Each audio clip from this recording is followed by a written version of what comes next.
मराठी बोधकथा हत्ती आणि हरवलेले काजवे। एका शांत जंगलात एल्मो नावाचा एक दयाळू हत्ती राहत होता।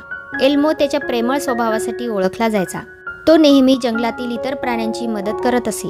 एका संध्याकाळी एल्मो नदीकिनारी विश्रांती घेत होता, तेव्हा काजव्यांचा एक गट त्याच्याकडे धावत आला। आमची मदत कर एल्मो, आम्ही हरवलो आहोत, काजवे रडत म्हणाले। एल्मोला आश्चर्य वाटले। काजव्यांना स्वतःचा प्रकाश असल्यामुळे ते कधीच हरवू शकत नाही। त्या काजव्यांमध्येच एक लुना नावाची काजवीन होती।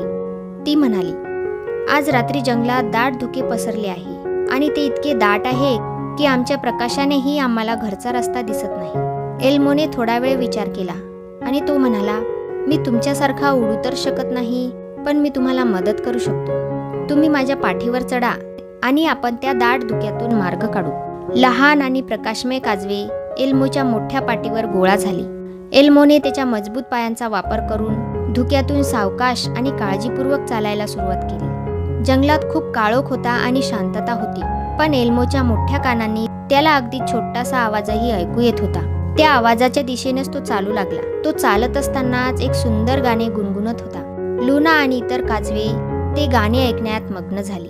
धुकं खूप गडद होतं, परंतु दीर्घ प्रवासानंतर ते एका कुरणात पोहोचले, जिथे धुकं कमी होतं। काजव्यांचं घर कुरणाच्या पलीकडे सुरक्षित होतं। त्यांनी एल्मोचे आभार मानले। धन्यवाद एल्मो, तू आमची मदत केलीस, आम्हाला आमचा मार्ग दाखवला। एल्मो हसत म्हणाला, एखाद्या वेळी आपल्याला मार्ग दिसत नसतो तेव्हा आपण शांत राहावे आणि एकमेकांची मदत करून योग्य तो मार्ग शोधावा। यावरून आपल्याला शिकवण मिळते, शांतता आणि संयम ठेवला तर आपण सर्वात कठीण क्षणातूनही मार्ग शोधू शकतो। ही गोष्ट तुम्हाला आवडली असेल तर प्लीज या चॅनलला सबस्क्राईब करायला विसरू नका।